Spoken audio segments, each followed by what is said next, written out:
Hey, what's up guys? Danny 4.6 back again with another video. It's been a good minute since I've uploaded. I know that it's been forever, but as you can see, it's a little different in here. I'll explain that later, but it's been quite a few months since I've posted. I've been frequent on my Instagram, but I've had a lot, lots changed, lots happened, and I've got good news, I've got bad news, I've got all kinds of things to tell you guys about. I think this video is just going to be like a refresher, telling you guys about, just getting you guys up to date on everything that's been happening and the plan for the next few videos. So let me hop out the car and I'll show you some of that. So, skipping ahead just a little bit, I bought this. It's a 2007 Mustang GT California Special. I know it doesn't look like it because of the front end. It has a V6 bumper and broken fog light and stuff like that, but it's California Special, 2007, black like my other one, but this one's got a manual transmission, as you can see. Black and gray leather interior as opposed to all gray. And overall, she's pretty clean, just has a couple issues.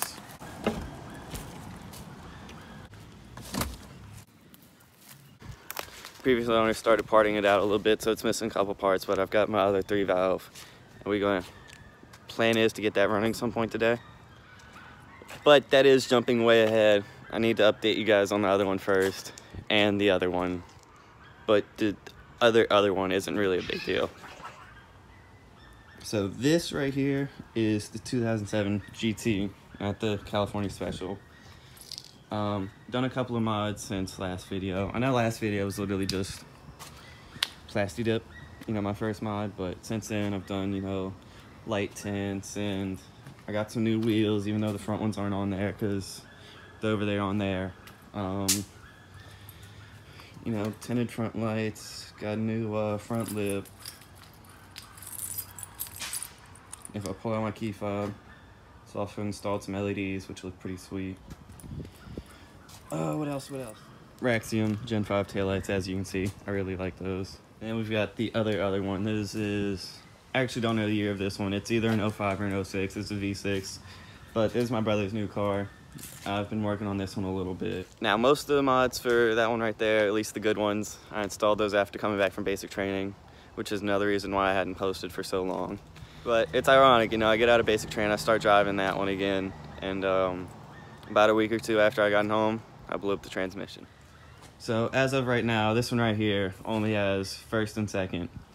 Third, fourth, fifth, and reverse all went out within the span of 2 days. So I'd started searching. I was, trying to figure out what I wanted to do, whether I wanted to just rebuild the transmission, or if I wanted to manual swap it, or if I wanted to get a parts car. So I was just searching for a little bit, and I found this one right here. So when I first got this one, the plan was to take the engine and transmission out and swap it into my old one over there. But as of right now, this one's pretty clean, besides the massive dent on the side. What I think I'm going to do is just get it running and then swap the front end from my old one onto this one, and I think it'll be alright.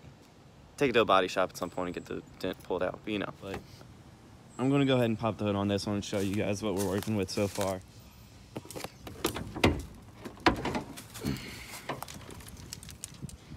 So, as you can see, it's kind of a mess in here. Previous owner was starting to part it out, so he sold the intake and the intake manifold, as well as his wheels, which is why I have my old wheels on there. But plan is to take the other intake manifold, throw it on here, and get it running. But also, hood does not have bolts in the hinges, so the hood can just sort of come off whenever. We were kind of scared that it was going to fly off as we were trailing home, but it's no big deal. But I'm going to get it started up, see how she sounds.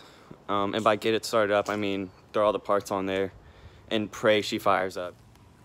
So for starters, I'm taking this ugly V6 bumper off just because I hate it. Yeah, that's about it. We're going to try and get that headlight mounted in proper, even though I'm probably be swapping it in or swapping it over anyway. But I'm going to get started on the actual work. I'm gonna go ahead and rip this off real quick. Alright, got the thing torn down pretty good. I decided to take the bumper. After like 5 bolts and about 5 million zip ties, the bumper came off. Took the rail out, took what I'm guessing are ballast for HIDs. Took the hood off because that was just like a matter of lifting it off. Took the stupid thing off the hood because it was already hanging and shit.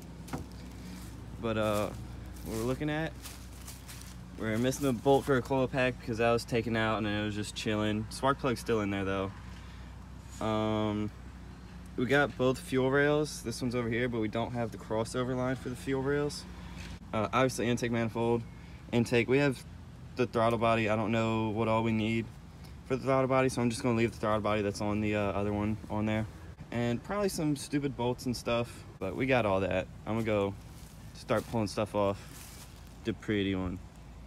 All right guys, I may have accidentally skipped a couple of steps because I didn't feel like filming for most of the day, but we've gotten a lot of stuff torn off of this car, a lot of stuff torn off of that car, and we're kind of ready to just start putting it back together. Let's see, the engine and 3-valve is pretty much torn down all the way. We've got spark plugs, coil packs, intake manifold, all kinds of stuff torn down. We looked in here. The valves, most of them are clean except for a couple ones which were holding water because there was no intake manifold on there to cover them, except some duct tape that really didn't protect nothing. 2 back hole spark plug wells had water in them too because the coil packs were taken out. But what we did is disconnect the fuel line, turn the fuel pump relay off. It's this one. Just pop that out and just crank the car and let it spit out the water. But we didn't really have a whole lot of water left because we were procrastinating, and I guess it just sort of evaporated. So that's that. I mean, we didn't really have to do that. We could have just let it sit, but now we just got to build this up and hopefully it starts. Got the battery in there. All right, guys. I know we also skipped quite a few more steps, but we got everything on: intake manifold, intake, spark plugs, coil packs, fuel rail, all kinds of stuff. And I think she's ready to start, so I'm handing the camera off and I'm gonna jump in and start it finally.